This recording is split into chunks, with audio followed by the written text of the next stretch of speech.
The third of the three Union Pacific lines is the North Line to Kenosha, Wisconsin. Kenosha is the terminal for operational reasons and is the only Metra station located outside of Illinois. This 52-mile line is one of Metra's more interesting routes as it operates near the shores of Lake Michigan near Waukegan. It also passes through Chicago's wealthy north side cities, and the stations reflect this, with each community having its own unique, elegant commuter station.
The region known as Chicagoland is an enormous place full of people who need to travel here and there.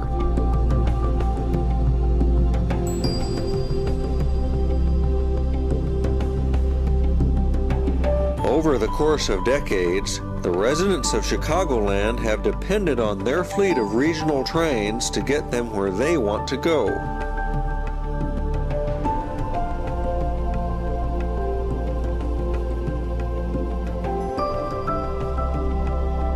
And because Chicago never really sleeps, people know that almost whatever hour of the day or night they want to go somewhere, there will be a Metra train to take them there.